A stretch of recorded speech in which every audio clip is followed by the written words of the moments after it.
There is a wall of refinancings coming. It's been coming for a number of years, and it's still coming.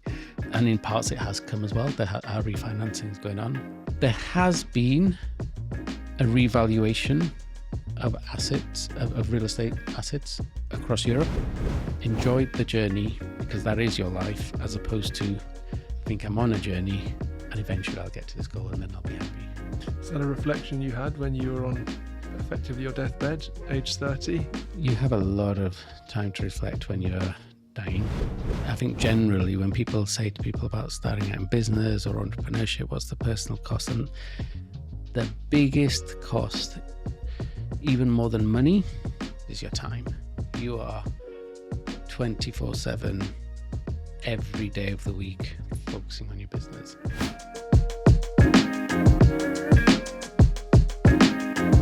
Randeesh, welcome to the People Property Place podcast. Thank you for having me. Not at all, real privilege. So you have had a fascinating career and personal life as well.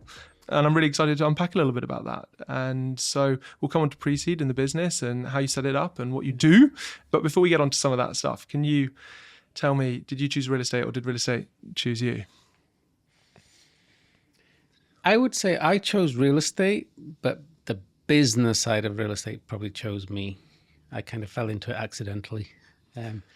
I should probably put some colour on that. I was at Deutsche Bank. This is shortly after graduating. I first worked as an actuary and then I went into investment banking. I was not in real estate at Deutsche Bank. I was a credit derivatives analyst, and I just wanted to start investing in real estate personally on the side, build up a property portfolio, a little buy-to-let portfolio, as a lot of people were doing then. This was early 2000s, this was 2002. And then as I started doing it, and I started meeting people, and I met a guy who sadly has now passed away, but ended up becoming a business partner of mine at the time. He said, actually, why are we doing this part-time? Why don't we just do this full-time? And it was so much more exciting than working as a credit derivatives analyst. So I ended up turning what was meant to be a part-time pastime for building wealth into a full-time business. And what was it specifically about real estate that you liked? Well, I think to everyone, real estate feels familiar. Everyone grows up somewhere. And so you feel like as an asset class, you understand it. You very quickly learn you don't, and then you get into the nitty-gritty. But you also very quickly learn that there's a lot you can do in real estate. The scale is enormous. I think one of the things I love the most is it's a tangible hard asset. So whether we started out as equity investors, whether you're owning something, developing something, as we then moved into, or right now, and what I've been doing for the last 15 years is lending secured on real estate. There's a hard asset there that you can look at, you can touch, you can feel, you can value, you can own, which is very different to other forms of credit. Loans, personal loans, consumer loans, credit cards, and there's a massive business in funding credit cards, private credit, lending to corporates is a huge industry. I just like the fact that real estate, there's a hard asset there that you can actually tangibly touch, feel, and own if you have to. Did you have any family or contacts in the real estate game? Nope. My parents had also invested in property as buy-to-let. I'm Indian by origin, and Indian people invest in property. But no, nothing more than that. And you studied maths at uni, and so kind of getting a job at a tier one kind of investment bank, was that always part of the kind of initial plan before you just thought you'd turn your side hustle into your main hustle? Oh, absolutely. I never thought I'd become an entrepreneur or go into business. It was always growing up, you study, you take your exams, you go to university, you become a professional, whether that's doctor or lawyer, the traditional Indian way, or accountant. I did that journey right up to uni, and then I realized maths was what I was passionate about and what I really enjoyed. And then I was thinking, well, what careers can you do in maths? Especially if you want to make some money as well, and build a career, and ended up in investment banking. And at what stage did you kind of walk away from your investment banking career? Were you making more money on the side than you were kind of day to day, or was it a kind of a big haircut and you just thought, actually, committing all my time and effort and energy, I can kind of quickly out earn what I'm able to do? it was quite rash and impulsive and quick, the decision. Definitely wasn't making more money at the time. I was like 6 weeks into researching the market and the opportunities, but I'd already managed to secure, hadn't signed, but managed to secure verbally a couple of interesting looking deals. So I just saw the potential was there to grow a big business, and the potential was there to earn money. But I'd been doing research and looking at a couple of deals, and I was 6 weeks into this, and then I just decided. But it was more about the fun. I really enjoyed. I really look forward to getting on with my day. Really look forward to doing what I was doing. It just massively inspired me. I was like excited, and I wasn't excited about going into my day job. And one of the consequences, I was quite junior, and then I started getting some promotions in the banking role, and ironically, the more you get promoted, the less you're doing of maybe what you originally loved, which for me was mathematical modelling, and you're more into like management and meetings and politics, which was less exciting. And then over here, I've got this like side hustle, which is really exciting. So I just quit after 6 weeks of working on the side hustle. I quit Deutsche Bank. At the time, I was newly married. My wife at the time still had her job, no children. I just thought, we've got to give it a go. It's quite young, got to give it a go. The trickier time was within about 3 months, and the business we were now doing those deals that I'd worked on, needed more people, and my wife at the time decided to also join, and she became a co-founder as well. And that was a bit tricky because now we're going to zero income. But again, we didn't overthink it. We just had a conversation like, look, there's all these opportunities, there's all this potential here. The worst that's going to happen to us, and not that anybody wants this, but we thought the worst that's going to happen to us is we're not going to be able to pay our mortgage. We're going to go and have to live with our parents. That's okay, isn't it? Yeah, I've got a lot of Indian, like a lot of friends of mine. When they get married, they live with their. That's often the dumb thing anyway. I thought we were really lucky. That's really not a bad worst case. We weren't going to be homeless. We weren't going to be on the street if we couldn't pay our mortgage. And one of you gets another job elsewhere, just so you've got some income stream for the time being. But it turned out we took the plunge, and lots of ups and downs, but over the last 23 years, but luckily it worked out. So that was no prior real estate kind of experience other than your parents' few buy-to-lets or what have you, credit derivatives trader at Deutsche Bank, and then you started looking at this property thing, and after 6 weeks quit your job and went all in. Yeah. And thought I'd learn on the job. Yeah. I'm not saying that's what I would advise other people to do. No, but that's your story. That's what you did. Yeah. And so talk to me about kind of how you scaled that business. How did you finance it? How did you kind of touch on building a team?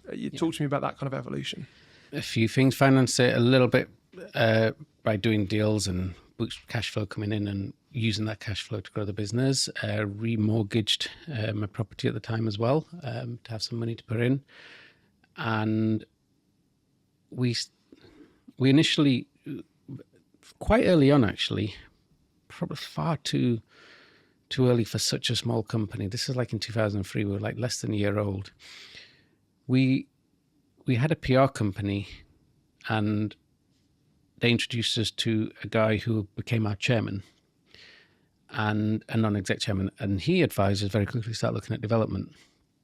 So we thought, okay, buying property. The goal was to buy property. Income producing property, residential income producing, drive the rents. So buy to let. This was before PRS was even a thing. Never mind BTR. And he's like, why do you look at development? Like develop whole blocks, not necessarily for rental. Maybe develop even sell. So we started learning about that and getting into that. And then how did we found some projects. Some interesting projects, some without planning, where we took options and then worked the planning. And he had a planning background, so he helped advise us on that as well. And there was just a lot of leverage around. This was early 2000s and mid 2000s. There was a lot of leverage around, so we managed to get quite high leverage on these projects. 100% mortgages on the property, but even on the development projects, we managed to get on one project, 96% financing because we had planning uplift and that contributed as equity. We also went on a mission just out to meet people to raise money and raise equity partners, joint venture partners, not necessarily for the business, but for the projects. And as we started doing more projects and growing, then by 2005, we were already starting to do projects overseas. Our first overseas office was Czech Republic, and we did a couple of developments in Prague. That was primarily driven, a few things, partly the EU accession story, but primarily driven by, in 2005, 2006, 2007, the UK market was really overheating. This was in the lead up to what became the GFC. And one thing our chairman instilled on us at the time that I've maintained forever to this day is discipline. The numbers don't lie. Don't chase the numbers. When we were bidding for land and we were getting outbid, and then we were seeing what the land actually sold for. We're like, how is that developer ever going to make that deal work? Unless they're banking on further growth in property prices while they're building, which a lot of people were. And a lot of people made money doing that until they didn't. And the problem is you never know when it's going to stop. Maybe a similar story today might be a lot of people banking on rental growth on BTR or PBSA to keep going while they're developing it. At some point it stops. So we've always maintained that discipline. I'm very proud to say we've never lost money in lending in 15-year track record. But we have lost deals. We've lost a lot of deals along the way. And so he instilled in us right back in 2004, always be disciplined, never chase the deal. There's always more deals to come. So we started going overseas. We developed in Czech Republic. We then did some projects in Crete. And by 2006, we'd set up an office in Istanbul. And that became our biggest office at the time. And we did several thousand units in Istanbul. That you developed? There's a backstory to why we came back to the UK, which is actually I got ill in 2007 and spent best part of 2 years in hospital with pancreatitis. And that was really bad, like nearly died at least 3 times in that process, was severely ill. So by the time I came out of hospital in 2009, I just didn't want to travel anymore. And all our business was overseas, basically since 2005. And I wanted to do stuff in the UK. I wanted to do stuff in London. I was literally, it's hard to describe it. I was learning to walk again and learning to eat again and learning to do all stuff that I hadn't done for 2 years lying in a hospital bed. And I was looking around, the world had obviously changed a lot between 2007 and 2009. And I was like, well, the markets have corrected. There's very little liquidity around. We were fortunate enough that we'd made some money along the way for these projects, and Turkey didn't quite get affected during the GFC like the West did. So like you held these projects through that period, did you? Yeah, and I had partners and stuff working on these projects while I was trying to stay alive in hospital.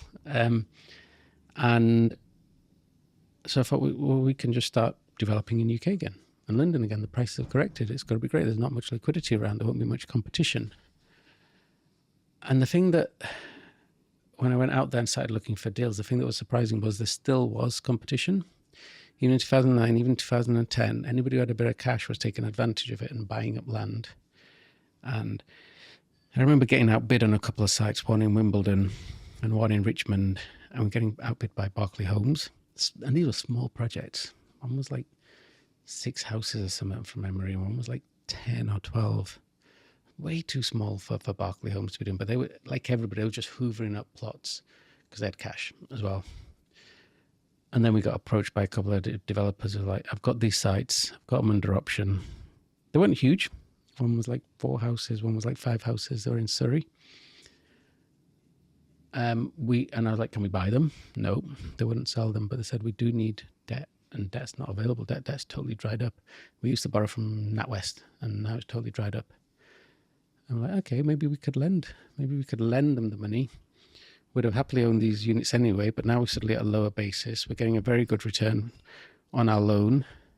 On a risk-adjusted basis, very good return, in my opinion, relative to the basis we're at. Why don't we just start doing that? And that's kind of how we morphed from a decision to wanting to stay in the UK. We morphed into basically creating a lending business post GFC. And in terms of the kind of the ownership structure of that business at that time, it was obviously you and your wife. Had you brought in any external investors into kind of the top curve of that business? So there was another partner who started the business with back in 2002 as well. He was also a shareholder. He's sadly passed away now. Yeah, sorry, you mentioned. And then, no, at that point, no. Post GFC, we took on a couple of other partners into the business, just individuals helping to grow, filling various roles, helping to grow the business. No institutional partners in the top go until eventually we took the company public in 2018. So you were just kind of rolling your profits effectively and just scaling the platform. Yeah. We did have a lot of institutional investors on projects. So what we would do is, as we grew the lending business, which started from doing small loans, just using the business's own money, and I'm talking about loans of like £1 million, £2 million. We then started raising third-party capital, but it wasn't in the top goes. It was for lending. It was like in specific SPVs for particular projects. You would kind of materially co-invest, but then you'd bring in institutional capital alongside that, take fees on the way through and manage it for them. Exactly. Yeah, we became asset managers. And so you flipped from being equity-focused investors, developers, managers to being more credit-focused. Did you start divesting out of your holdings that you had from an equity perspective? Did you kind of keep those, but you just kind of focused the priority and the strategy on the UK with a credit lens, but given your equity experience, you kind of understood it from that side of the table, and you felt that kind of maybe gave you an edge when you moved? 100% felt it gave us an edge. The developments we'd built, we'd sold, and we were reinvesting that money into lending now. Definitely felt it gave us an edge. It felt like, we're never loaned to own people. It felt like we understand the asset, we can underwrite the asset, and we know what to do with the asset if things go wrong and we don't get paid back. And I think that's been very useful over the years. Like I said, we've never lost money on a deal in lending, and we've got a track record which has shown over 4 billion deployed and 15 IRR on average in the last 15 years. But we've definitely had to work assets. There's assets that have required work to get to that track record.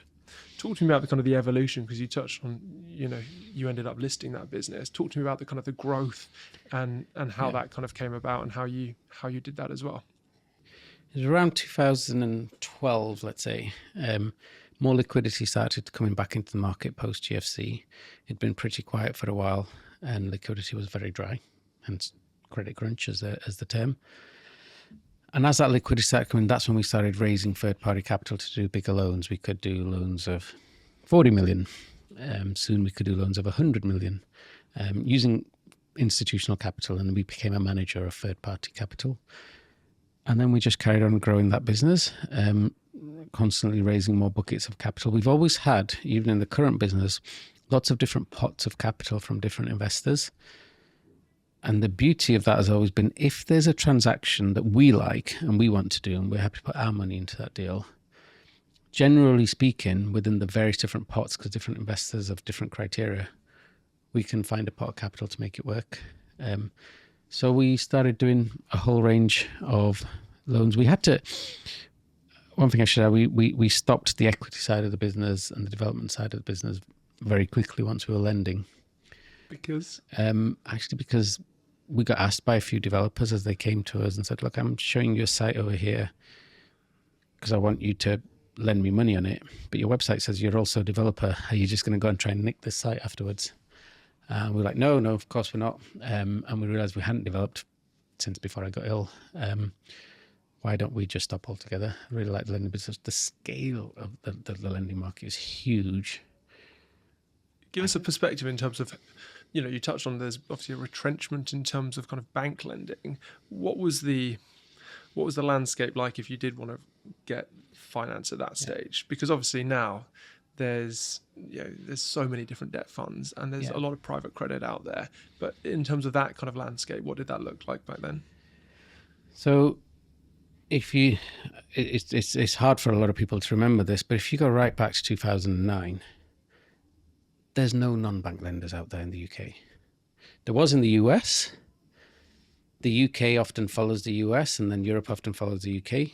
There was zero non-bank lenders. So prior to GFC, all the lending had been dominated by the banks in real estate. The Irish banks, the Scottish banks, the Icelandic banks, I don't know if you remember them, the German banks. There was just a whole host of banks, American banks. All lending was done by banks. Then when we started, so Urban Exposure started lending in 2009. A couple of other people did as well. I don't know if we were the first. I always say we were one of the first. I like to think we were the first, but we may not have been. But around that time, 2009, is when that market started of non-bank lending. There was no money around. There was, if people had equity, like I said, they were doing projects all cash, or they were partnering up with other equity partners and doing profit shares.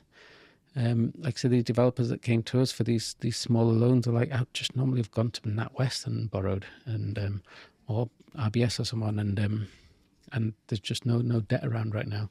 And they came to you because you could provide liquidity. It wasn't that you had better rates or better fees, or Better than who? Because no one else was There's no there. one else out there. So it was driven by necessity. Yeah, you're getting insane returns as a lender. It's still, I mean, you still had to work for the developer. I'm not talking about extortion here, but I'm saying like you could get very high returns as a lender for taking senior debt, or sometimes stretch senior debt. So we do the mezz piece without having to take the equity risk. Sometimes you could also structure profit shares, so you even get an upside as well. There just wasn't any capital around, and private credit wasn't there, certainly not for real estate. As a market as a whole, it wasn't. I think it was around 2012 when institutional money started looking at lending as a non-bank lender. A lot of it coming from the US and from North America, and these businesses often had established lending businesses in the US already. Starwood, Blackstone, people like that, Apollo. So they started coming over and started lending here in the UK. But even then, it was very unusual for an institutional borrower to borrow from a non-bank. Banks slowly were starting to lend again as well, slowly. But residential, a lot of this is focused on living.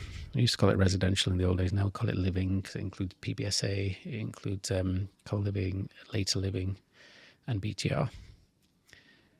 But the whole residential market was considered less institutional than the commercial property market. Yeah, because it was office, retail, and industrial in terms of the main investable universe at that particular time. And why? Because everyone was like, I can get a 25-year lease here. It's an income strip. It's almost a fixed income trade. We can't get that on residential. You buy it, you do buy to let, you got a 6-month or 12-month AST. It's messy. It's emotional. If someone's sink goes and they've got young kids, yep, you've got to get someone out of there ASAP. Exactly. But you knew that, right? Because you were a landlord at scale. Yeah, we did, but I'm talking about like institutional money trying to come into this market. Didn't want to be in residential really. But then they saw in the US this thing called multifamily, and this thing called we call it PBSA, purpose-built student accommodation. And actually you can build whole blocks, 300, 400, 500 units, not sell them, retain the whole thing, so nobody owns, everybody's a tenant. And actually, you've got a lot of diversification there. Not everybody moves at the end of 12 months. You've got a lot of diversification. Sure, you can create a management company, but you can start to manage a lot of these. And if you create a place where people want to live, they tend to want to stay. And actually, then suddenly your cash flows do become fairly stable and predictable over time. And then you get some yield compression, and before you know it, your returns can be very, very, very lucrative. So that's what. That was then the early days. They used to call it PRS. Now it's more BTR. And I still think there's a difference between the two. I think of PRS as, everyone's got their own definition. I think of PRS as a block of apartments that you're renting out. Private rented sector. Block of apartments all being rented out. I think of built to rent as purpose built for rental. So again, you rent them all out, but you built that purposely for only for the rental market. So you've really focused on the amenities. You've created lounges, you've created workplaces, you created kitchens and cafes and restaurants and gyms. You've made it a place where people want to live, play, work, and it was purposely built. This could have just been a block of flats built by a developer for sale that you end up buying the whole thing and just decide to rent out. There might not be any amenity space in there. So I call that PRS and I call that BTR, but everyone's got a slightly different definition. But the point is, institutions started to realize that actually they could do these whole things, get fairly stable and predictable cash flow, and actually this now competes with the office or the retail long leases. And obviously that then led into COVID and very quickly people realizing that actually maybe offices, maybe the covenants aren't quite as good as we first thought of some of these tenants. Maybe on retail, some of the covenants aren't quite as good as we first thought. And actually everybody always needs a place to live. And everyone, whether they're renting or owning, people need a place to live. So there's a few different components in terms of scaling a business. One is kind of the people aspect. Another is kind of the equity or the debt or the kind of the partners from a capital perspective. And then the other is kind of deal sourcing. How did you go about that triangulation and build Urban Exposure? Lots of different ways, really. People hired various people over the years. Some were at partner level, so some just as day-to-day staff. Had some great people over the years, people that you're working so closely with, it's like a family. And then I've had some not so great people over the years too. I always say, and I got this from Jim Collins, a business guru that I read and follow. I spend a lot of time reading and studying, and especially around business. And he was like, you can interview people as much as you want. You will never know what someone's really like to work with until you hire them. And that's why you have probation period. And in his view, and are you familiar with Jim Collins' books? I'm not, no. So he's written books like Good to Great and Built to Last. Okay, I've heard the names of those then, yeah. Yeah, classic books. I'd definitely recommend them. But he said the one trait he saw in the difference between great companies versus good companies is staff turnover. And he said, everyone thinks great companies have zero turnover. Actually, if you look at the first 12 months, they have the same turnover as good companies.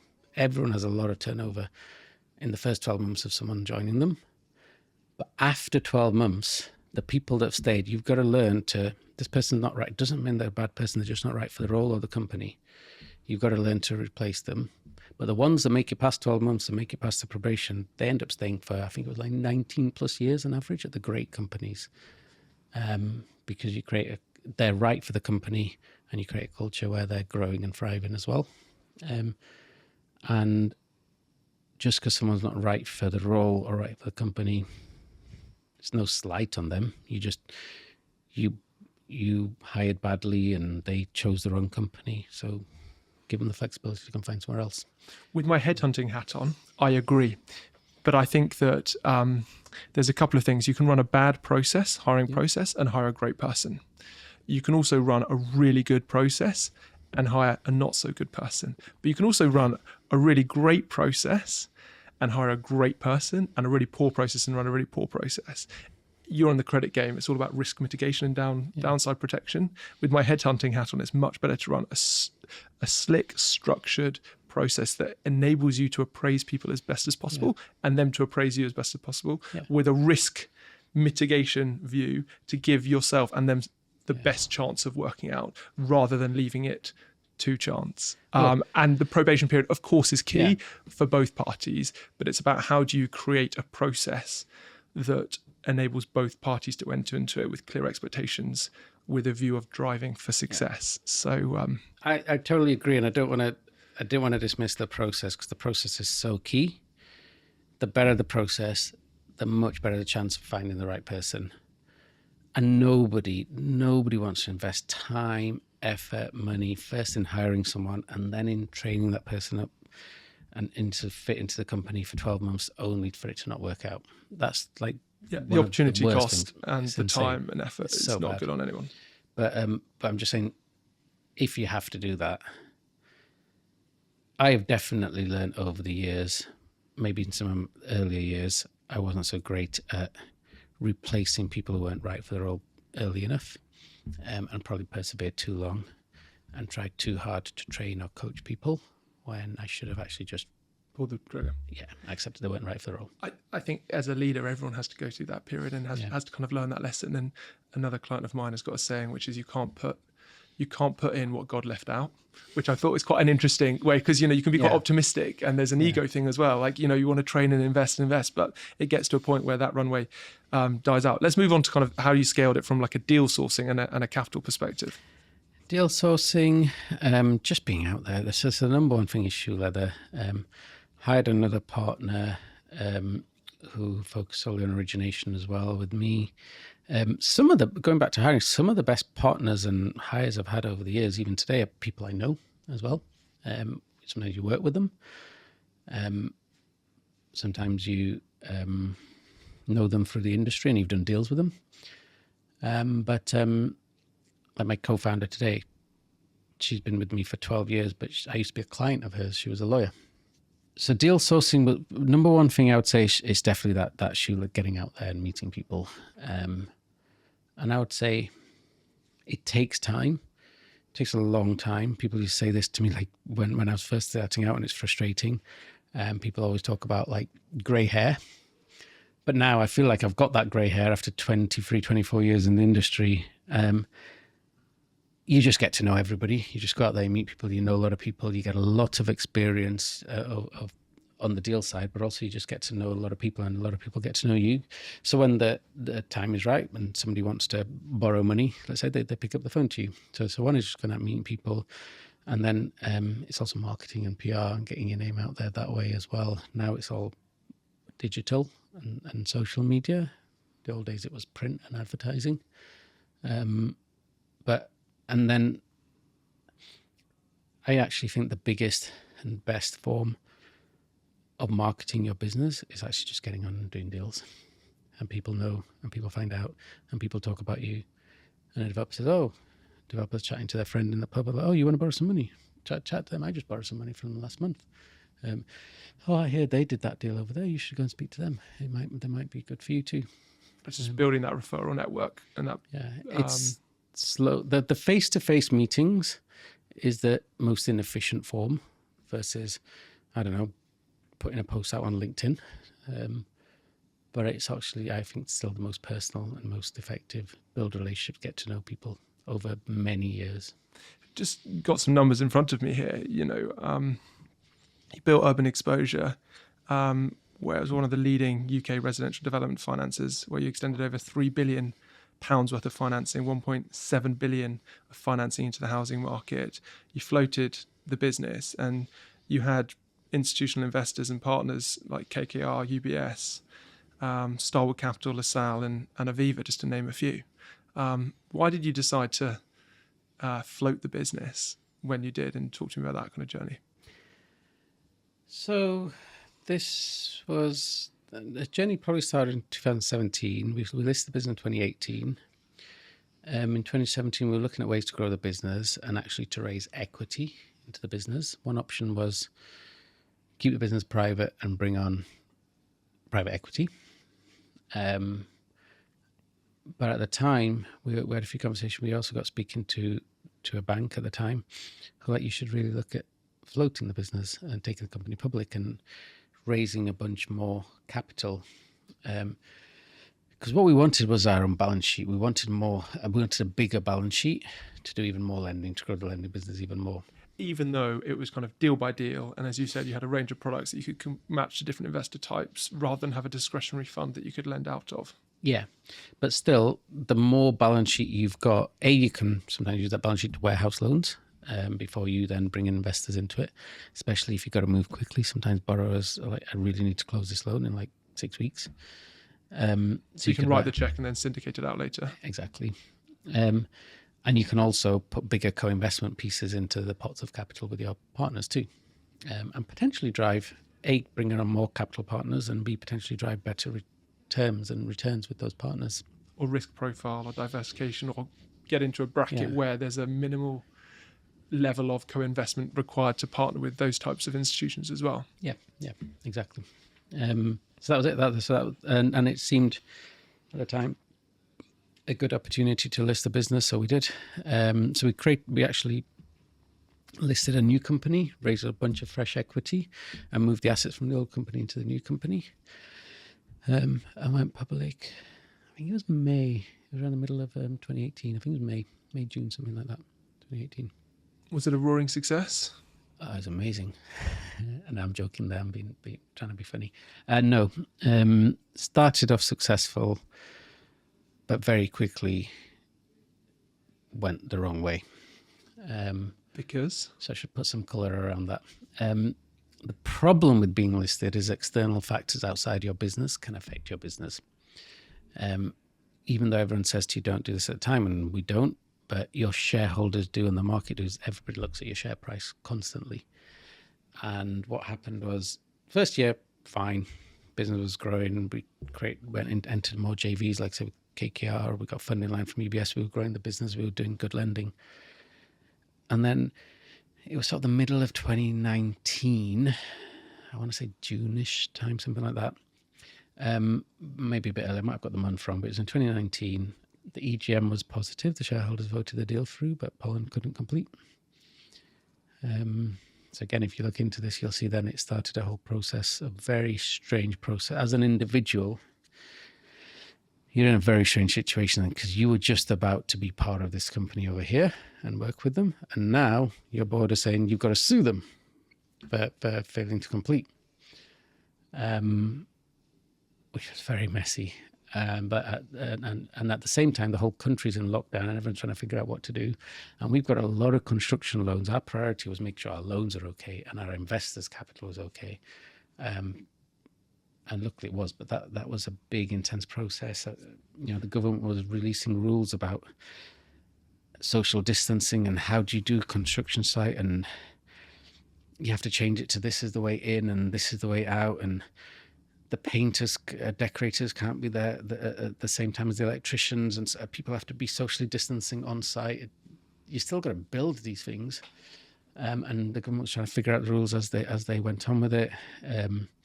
So it's a bit of a messy time, and then I just remember speaking to my board and saying, look, and they were like, look, we promised our shareholders, we had an EGM, promised our shareholders back the money. We can't give them it because Poland haven't completed. But what we can do is just stop lending, stop all new lending. The loans are actually going okay. Just keep managing them, collect the money in and give the money back to shareholders. So that's what we decided to do. I thought it was actually a great opportunity to lend at the time. I felt like this is... Of course, the entrepreneur in you. Yeah, that's just the absolute wrong decision. But we had a board and that's what our board wanted to do. So that's when I got chatting I spoke to a few other people, and I spoke to TowerBrook, private equity firm, about creating a new company and a private company to do lending, and that's where Precede came from. Property is a people business, hence the name People Property Place. Business has been tough the last couple of years. Get the people aspect wrong, business becomes impossible. Get the people aspect right, it's still hard, but it's manageable, much more enjoyable, and you're much more likely to hit your goals. So if you're looking to add top talent to your team in 2025 and you're open-minded to an alternative approach and you're keen to make business a little less hard, drop me a DM. I'd love to have a conversation with you to see how Rockborn could potentially help you with your human capital requirements. Right, let's get back to the podcast. So you left Urban Exposure and you set up Precede with TowerBrook's kind of backing, having, as you just kind of said a point earlier, not lost a single pound in 15 years from a lending perspective through all the challenges that you've just kind of outlined. That's incredible. So talk to me. I want to talk about Precede in the business, but before we get on to some of that, I think it'd be remiss of me not to ask just what's been like some of the personal costs. You've obviously touched on the fact you ended up in hospital for 2 years, nearly died 3 times. I mean, if that's not enough from a personal cost perspective, like one thing, that's like crazy. But there's other stuff as well. Just talk to me about that. Yeah, it's a question that gets asked a lot. I think generally when people say to people about starting out in business or entrepreneurship, what's the personal cost? And And I'm going to tell you some stuff, but I suppose you've got to frame it to, is it a cost or is it just part of the process? So Price of entry. Yeah. Price of doing business. Yeah. So there is a massive cost. The biggest cost, even more than money, because you only have a limited pool of money. You can I put all my eggs into this, every single egg and more. Borrowed, like I said, I'd remortgaged my house when I first started the business. Every single egg and more goes into the business. But still, it's a limited amount of money. But the biggest cost is your time.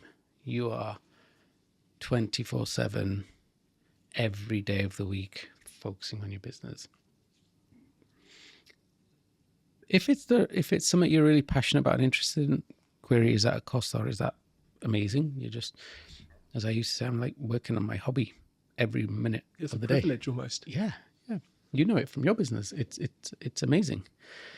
And in my 20s, so I got ill when I was 30 years old. In my 20s, growing a business, it was just a joy. Yes, you don't see your friends anymore. You don't see your family very much anymore. You're just working on the business and growing the business, but you're enjoying it. You miss weddings, you miss birthdays, you miss important events, Christmases, but you're growing the business and you're working on the business, and there's challenges, and then you've got to deal with them. But it's a high value to you, and you're having fun. Gets a little bit trickier once you start to have children, because then you're trying to juggle the time with children and growing the business. And I have 2 children now, 11 and 13. A 13-year-old daughter, 11-year-old son. So my first child daughter, when she was born, remember my wife at the time, she's not my ex-wife, but my wife at the time was like, you've got to think of 2 nights a week where you're going to come home for 6 p.m. and spend time with your daughter before she goes to bed. And then obviously I'll try and make sure I spend time with the weekend as well. She said, otherwise, she's going to be 10 and you're not going to have seen her. And I remember thinking, yeah, I totally agree with that principle, but like, how do I commit to being home by this time on a Tuesday and I picked Tuesday and Thursday, so she took the other 3 days. How do I commit to that? Like, what if the deal has to happen and there's a deadline and it has to go or whatever and stuff? And that was just my magic, because life goes on, deals go on, business goes on. But it's the best thing I ever did. She said, you got to do it, and I did it. You don't regret it. It's the best thing I ever did, because then you're having time with your children, and you just make sure you work harder on the other evenings when you got to work late. I would have times when I'm on a deal call and there's like 10 people on the call, and I'm walking home, carrying on with the call, and it's 1 minute to 6, and I get outside I'm outside my front door. I'm like, sorry guys, I got to go now. You guys carry on, and I'll pick up again at 9 p.m. when my daughter's in bed. And you know what? In those 3 hours, your business didn't die and the deal didn't die. And so you've got to start managing a little bit more, right, when you have children as well, family time and work time. But these are all sacrifices, but health is the biggest one. And you still have to make phone calls and do work from hospital beds, from your bed at home. You could be sick. It could be major illnesses. It could be something just like, a couple of times when I've had COVID and you feel really, really bad, you've still got to do work. You've still got to do sometimes meetings, even if they've switched to online. You still got to use your brain when all you actually want to do is sleep. It's intense. It's a lot. Yeah. And that's what it takes to kind of have the success and build the business you have. Talk to you about Precede Capital as a business. Give me an overview of kind of the thesis, the products, what it does, who you work on behalf of, and who some of your capital partners are as well. So we're a portfolio company of TowerBrook. As I mentioned, we started the company with them. We're 4 and a bit years old now. We've done a couple of billion of lending to date. Again, very proud to say no losses. Average returns in the 20s for our investors. We have our own capital through our parent company TowerBrook, and then we have pots of capital through different institutional investors. One of them Jake Wan, who you know, Quadrille, was here. We've done a lot with Carlisle. We work with a lot of other debt funds and investors out there as well. Sometimes syndicate deal to people like Apollo. We lend to. It's all lending. It's traditionally either started out as big ticket loans. Our average loan was like 250 million, but now we can do any loan from like 50 million plus. And the reason we started with big loans is because we had a small team, but we've grown the team now. So you wanted to kind of take down fewer, bigger deals because the economics are a little bit better or more efficient. It's the efficient side, I would say, more than the economics. On the bigger deals, you've got actually more competition. We actually quite like that sweet spot now of where loans in the, let's say, 100 to 170, 180 million pound mark. It means our junior, we retain our model is we do the whole loan, syndicate the A note, and retain the junior. So just explain that in layman's terms for someone who isn't au fait with the jargon. So let's say you're a developer or a property investor, and I lend you £100. I might then, of that £100, I might then go to a bank or an insurance company and say, do you want to buy 70 of that £100 off me? But we'll create an order which says your 70 ranks ahead of my 30. So I'm akin to second charge. It's called junior. Yep. I have certain rights, but I'm akin to second charge, and they have certain rights that are akin to first charge. So I get a higher return, they get a lower return. But I've taken that 100, I've tranched it into a 70 tranche and a 30 tranche, and I've kept the 30 and I've sold the 70. So I end up getting higher returns on my 30 than I would have if I'd have just kept the whole 100. Yep. And so gives you more liquidity to go and do more deals as well. Exactly. Yeah. So that's our model. And where I was going with this was sort of actually on deal size. So on the very big deals, you're competing with, and we still do them, but you are competing with all the big debt funds out there now: Blackstone, Starwood, Ares, Apollo, and so on. There is a mid-market of deals where the junior bit, that bit that we retain, let's say, is in the 20 to 50 million size, which might make the whole loan 100 to, call it even 200 million, that sort of size. That's sort of a nice sweet spot where there's a bit less competition. You can actually get slightly better returns. So we like that space, but we also do bridge lending now as well, which is new. That only started less than a year ago. And on that, we can do loans of like 5 million plus. So it's all institutional cap. All our money is it's insurance companies, it's debt funds, it's other LP investors, and it's our parent company, TowerBrook. And the plan now is to expand into Europe as well. And we want to start lending in Europe, predominantly always with a living focus. Yeah, I was going to say, living is kind of still the theme, right? Just the subsects within that It is kind of living. Yeah, but we do, in the UK, we're known for living, and we're known for big ticket deals in the living space, but actually we do a lot of non-living. If in Europe, we're going to expand in living, but in UK, we do, we did a deal, we've been paid back now, but the first Park Hyatt hotel in the UK, which is in Nine Elms. We do quite a bit in the non-living. Sometimes it's a mixed-use development. Sometimes it's just outright non-living. But our expansion into Europe is going to be living focused to begin with. What's been the biggest challenge in terms of kind of scaling the business? You've been there, you've done it, you've had lots of kind of success, some highs and lows. You're kind of going again. Yeah, what's kind of been the biggest challenge? I think it's two of the things you touched on. You never have enough capital for all the deals you've got. We've always got good pipeline. We've always had good pipeline. Really?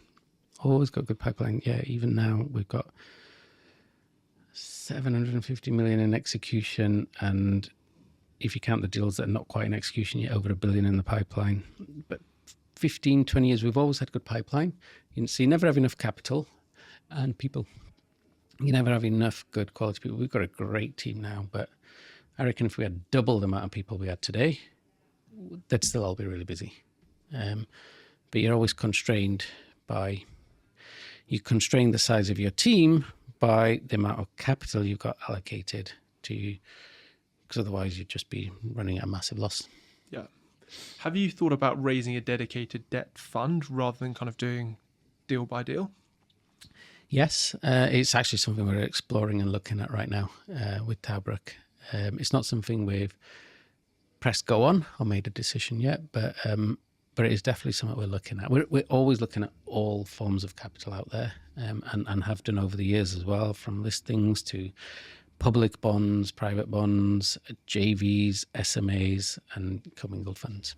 Yeah, I guess so. You can have a look at your business and you can have that debt funds, separate managed accounts, kind of the European exposure, and then different kind of types of loans that you will then lend against. So you've kind of got a suite of products under the business that you can kind of really drive the growth from.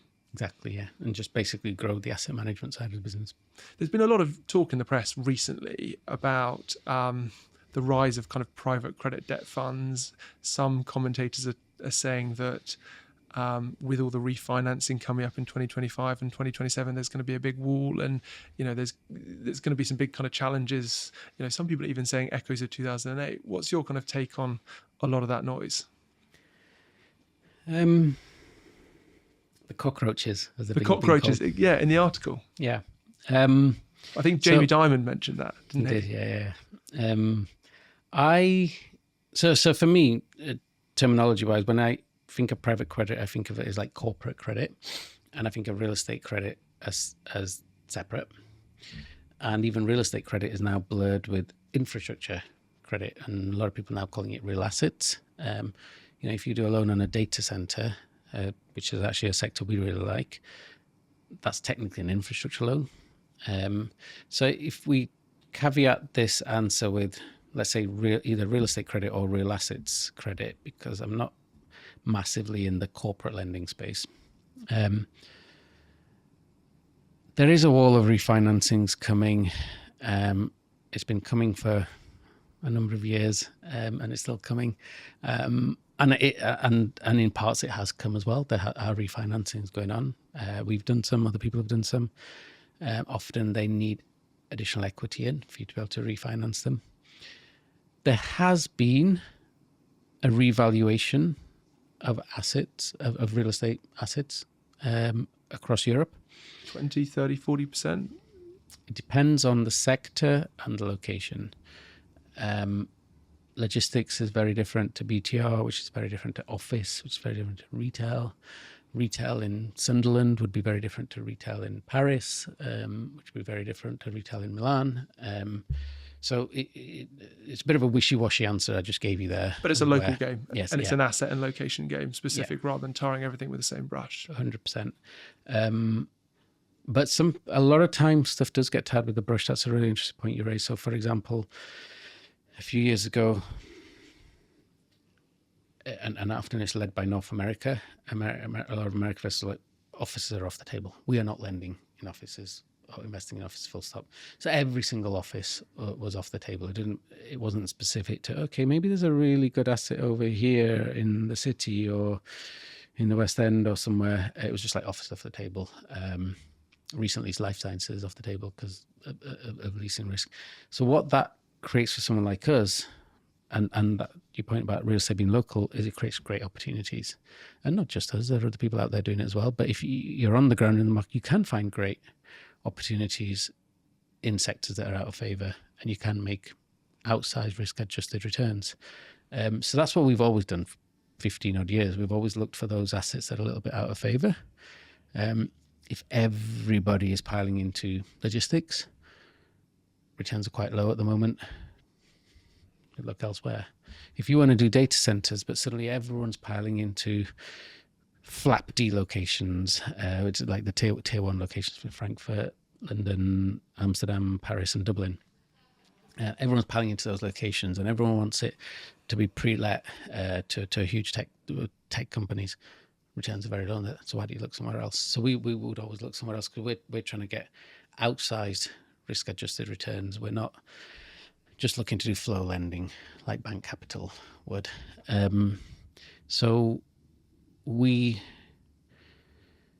your original credit was, do I think there is, I don't know, some problems coming or overvaluation coming? Maybe you didn't say that word, but maybe do I see that coming? I think maybe pockets here or there. There will be odd deals for sure where the borrower's over leveraged. But I also think there are opportunities you can go in and refinance. You might need that borrower to put equity in. If they can't find the equity in, then you have to walk away. I think the big thing is, and I go back to like what our chairman even said back in 2004, you got to stay disciplined. The numbers don't lie. So the property has been revalued in certain parts of the world and certain sectors. You've got to go off today's values. You've got to go off today's forecasts are at the future, and rental growth is a big one that everyone still keeps forecasting, in my opinion, too highly. And you've got to then base off that value and be very strict. Okay, if you haven't got the equity to put in, or you can't source the equity to put in, I can't go over this amount on the loan. I'm sorry, I can't do it.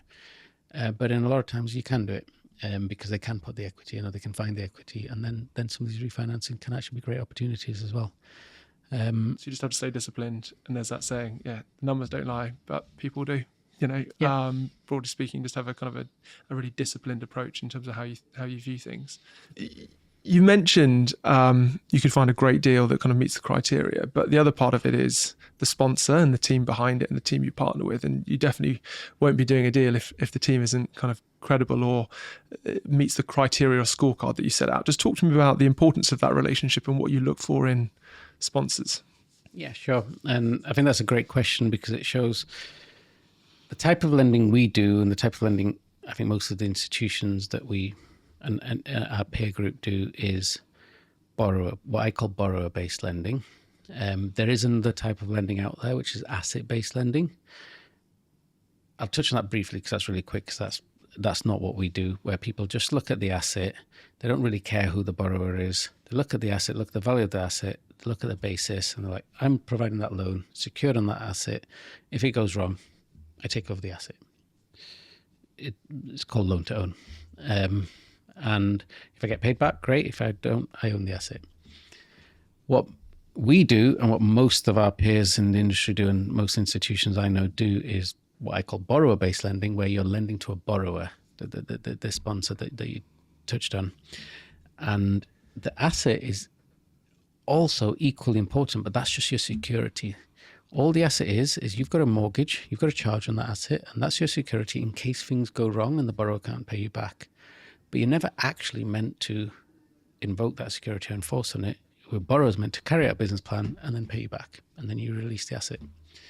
So 100% the borrower has, for us, the borrower is key. What's their track record?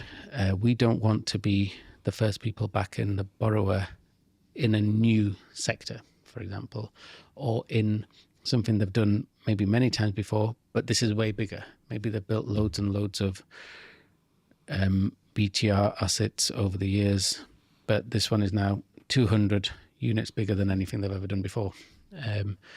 Maybe they've done lots of retail and this is going to be their first life sciences deal. So we want to back people who've got an established track record in what they're coming to us to lend to. And we're happy to take lower returns for that. It's a very different type of lending. So we think lower risk, lower return.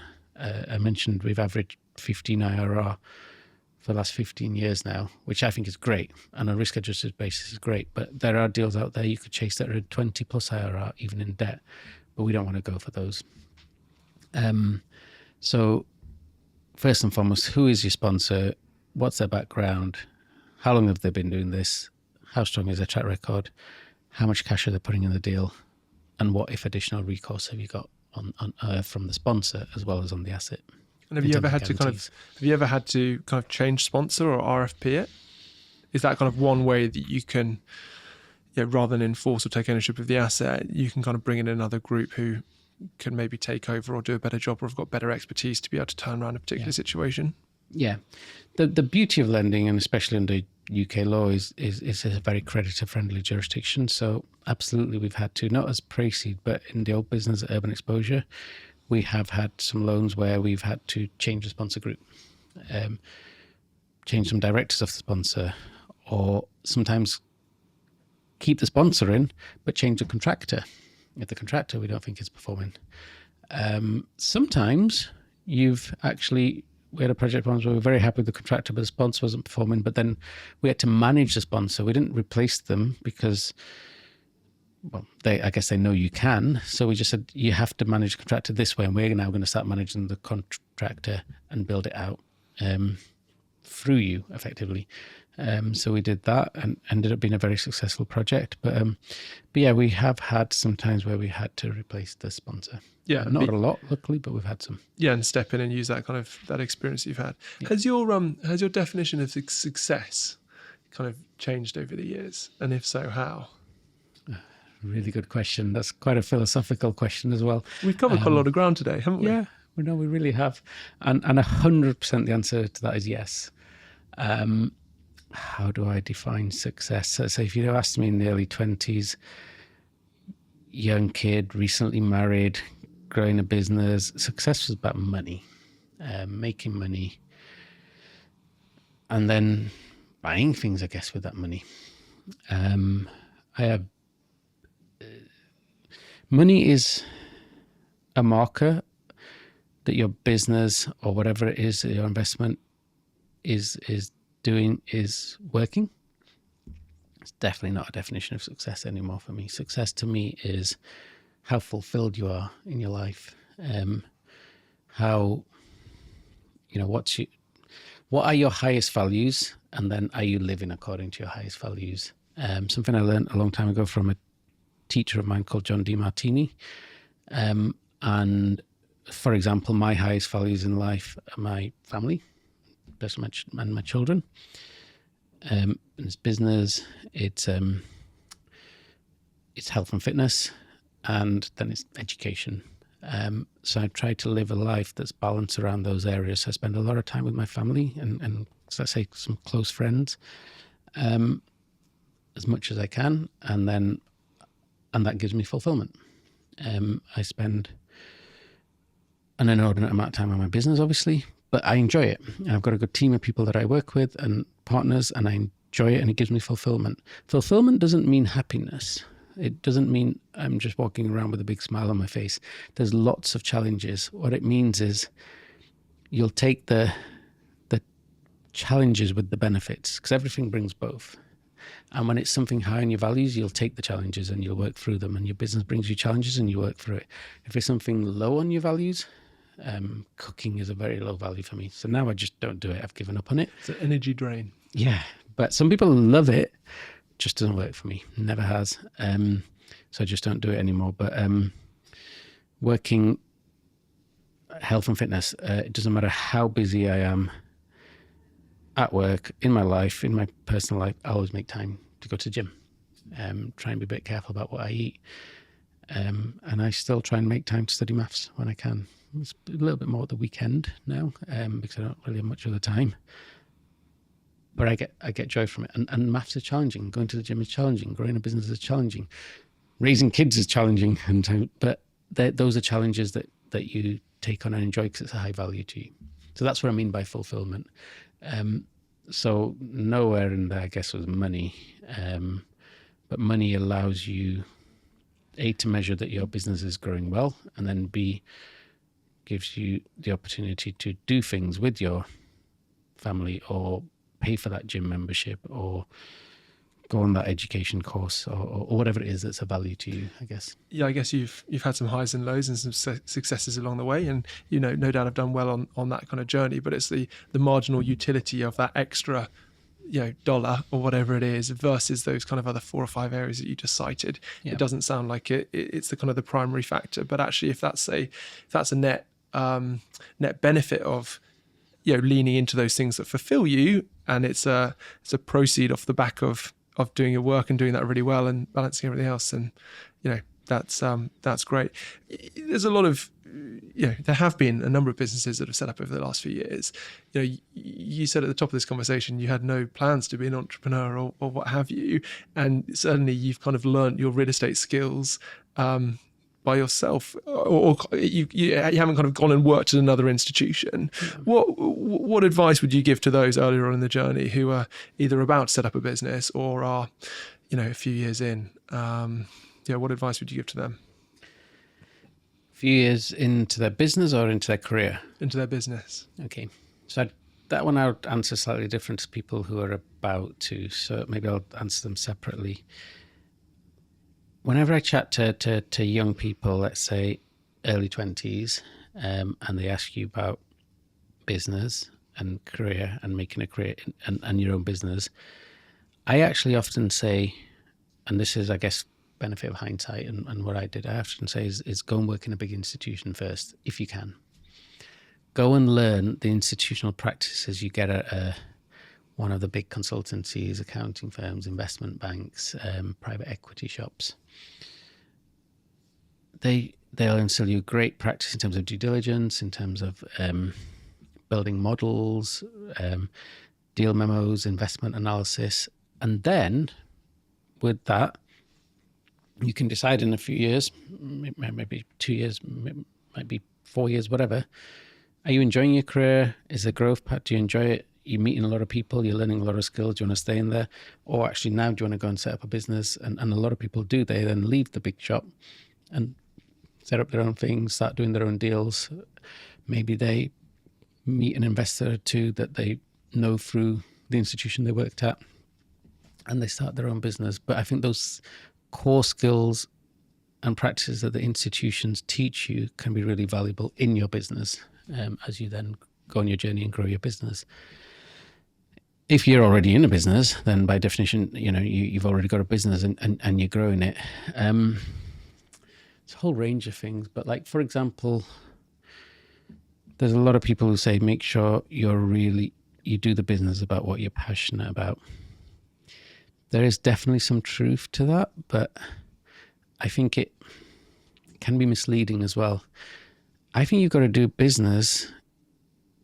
The Japanese call it ikigai, but it's got to be a triangulation of a few different things. So it's got to be something you enjoy for sure, but it's also got to be something you're really good at. Because if you're not good at it, no one's going to pay you for your time or your product or your service. So you've got to be good at it. You got to enjoy doing it because you're going to be doing a lot of hours, but enjoyment can come by getting good at something, by doing it a lot. It can become self-fulfilling. So you might not be good at it first. I wasn't very good at real estate first, but I became good at it by doing it, made mistakes, learned, and then started enjoying it more. And I think it's also got to be something that the world needs. It's a problem you can solve. Yeah, because otherwise, who's going to pay you for it? So I think it's got to be a few different things, not just something that you really enjoy. It's got to be something that you're good at, and it's got to be something that the world's going to pay you for. And then be patient. It's a bit of a cliche now, but 100% be patient, delay gratification, have a long-term vision, and just do a little bit every day, and that compounds. But compounding, eighth wonder of the world, as they call it, it takes time. And you just got to keep compounding a little bit every day, working on your business,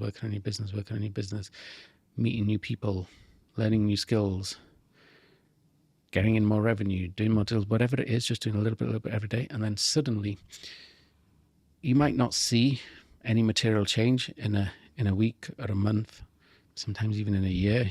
You'll definitely see some change in a year, but maybe it's not material. But then in 2 years, 3 years, 5 years, I've been on quite a journey.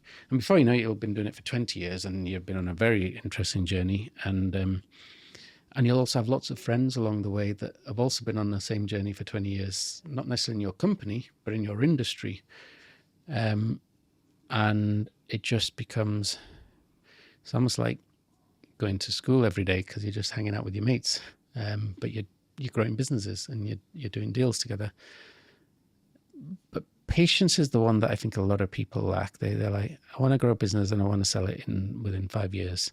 Look, all these people in Silicon Valley, and there are a number of them that have created a business, created a unicorn and sold it, and they're billionaires and they're still in their 20s. And good luck to them. But they were born in the right place and they worked hard and they met the right people and they got the timing right. 0.0001%. Exactly.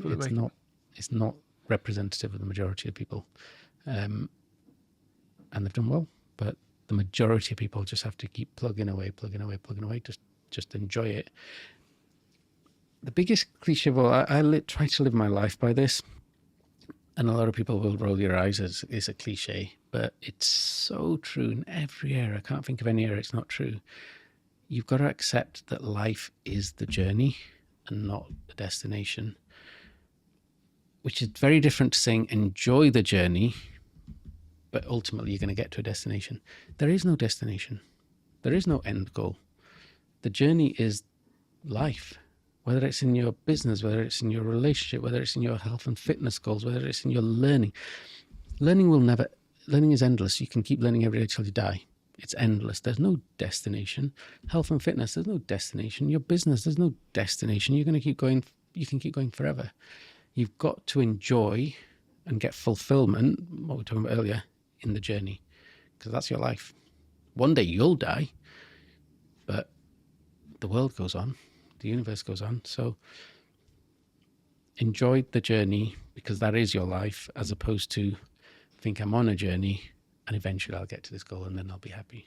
Is that a reflection you had when you were on effectively your deathbed, age 30? You have a lot of time to reflect when you're dying.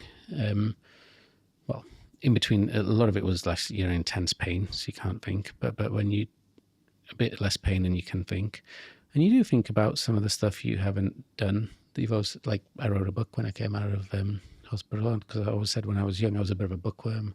We lived next door to a library. I read a lot. I liked writing, and I always said I'm going to write lots of books. So one of the first things I did when I got better was write a book. I'm still working on book 2. Haven't done that yet.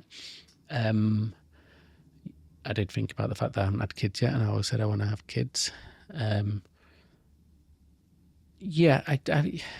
It changes you in ways that you're consciously aware of, but I think it changes you more in ways that you're not consciously aware of, and you just start to appreciate more what's important in life. And that, to my point about enjoying the journey, like, there's joy every single day you're alive. A, you're really lucky to be alive, and then B, there's joy every single day if you choose to look for it. But there's also misery every single day of your life if you choose to look for it. Some of it you can't avoid, but some of it you can just look at it with a different perspective, and it can turn from misery to joy. But yeah, you do change a lot when you go for something like that. The question I ask everyone on the podcast is, if I give you £500 million worth of capital, who are the people, what property, and which place would you look to deploy it?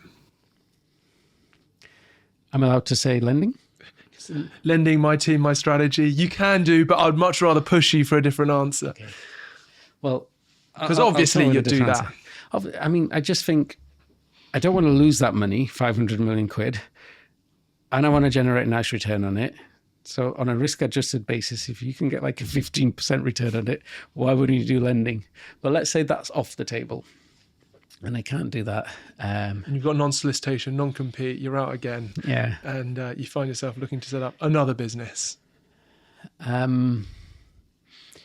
So if it's specifically property related, I think one of the first things I would be doing is just buying land.